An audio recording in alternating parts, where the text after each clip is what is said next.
70% of people who never or seldom attend church claim that science and religion are in conflict. But is that true? To help me answer this question, I'm joined today by Dr. Eddy Del Rio, a physician and a Christian. So Eddy, has there ever been a time in your life where science has challenged your Christian faith or caused you to doubt your faith? AJ, I might be one of the few. I have to claim my answer is no.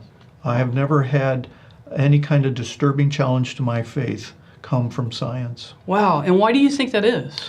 From a young age, when I became a Christian in 7th grade, I had a lot of biblical training, and I would say, cultivated in a good, rigorous program of discipleship, and even the science that I studied was very empirical and didn't have veneers of naturalistic storytelling that would threaten my faith that way. Yeah. So you had a good grounding in your faith. I did. Yeah. I did. But certainly maybe you've seen other people who have struggled with doubts. Yes. Because of scientific challenges.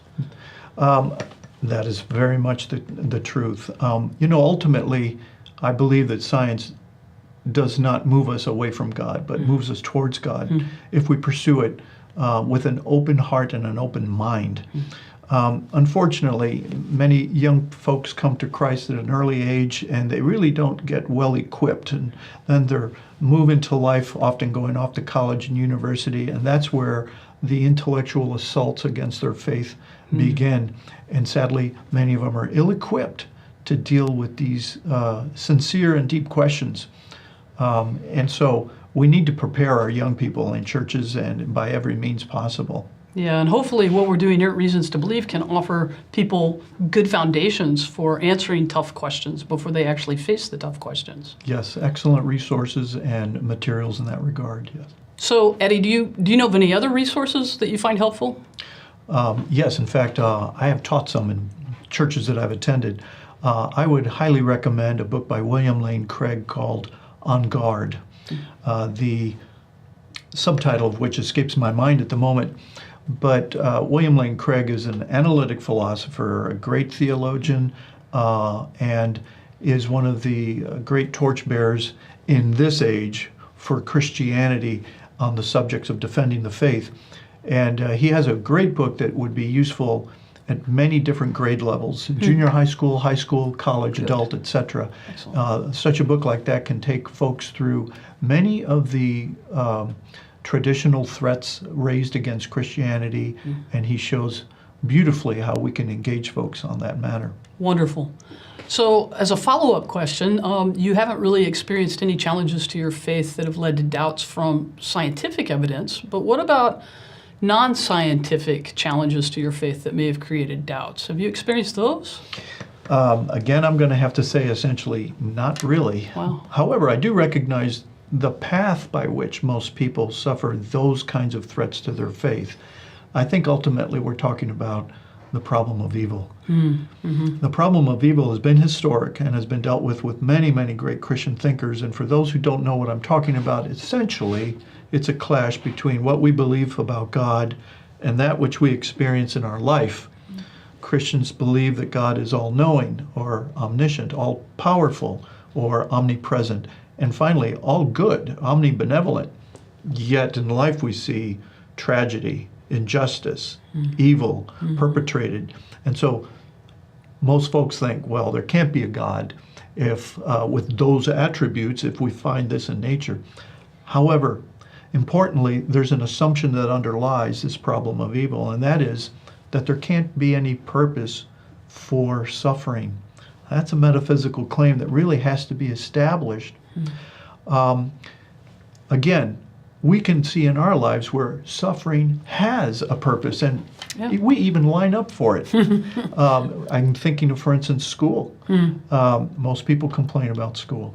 But then some of us, when we finish compulsory education, sign up for more education, more suffering, more misery, and even after college do the same with graduate studies. And most of us can claim that there's been at least one professor whose sole purpose was to bring misery and suffering into our life, yet we do it properly. Or we can think of military personnel from our society that know They have to go through boot camp, a time of physical suffering and psychological strain, but they do it purposely. Last, I would say, or as another example, surgery. For my profession, surgery is an insult to the body. And those surgeons take great care to do the minimal injury possible. It is an injury to the body. However, most of us sign on the line saying, yes, surgeon, please do your surgery. And of course, if someone has a gangrenous leg and it means life or death, they say, yes, do this horrible thing to my body, this injury, which we call iatrogenic, caused by doctors. Right, yeah. So we have grounds for saying, well, all suffering is not bad. It can have a purpose. Now, if we approach Christian theism thinking, we believe there's life after death, we believe in a spiritual dimension, and we have evidence in our own lives of how suffering can be purposed, then it's not a great leap to say, maybe God has a purpose for the suffering that we experience here in preparing us for the life to come. Yeah. So you gave some great examples of how we suffer or take on suffering intentionally and that good can come of that. But there's also another side to a Christian response to suffering that involves an invitation to be compassionate or merciful. And certainly you experience that as a doctor as you approach the healing of the suffering patients that come to you. Yes.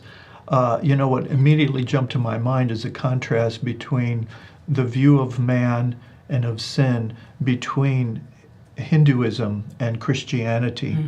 You know, the one is an Eastern religion that believes in karma. And karma is a process in which people experience in life that which they deserve. And so there isn't a motive to interfere with that process. And that is to say, someone that is suffering greatly in their life was supposed to. However, in Christianity, we see everyone as an image bearer, and we have a motive to engage and intervene in folks to do what we can to better them. Yeah. And I think God actually brings good about in our own lives as we're demonstrating mercy and compassion. That's an opportunity for us to grow as we come alongside and bear one another's burdens and enter into their suffering willingly. I couldn't agree more. Thanks, Eddy.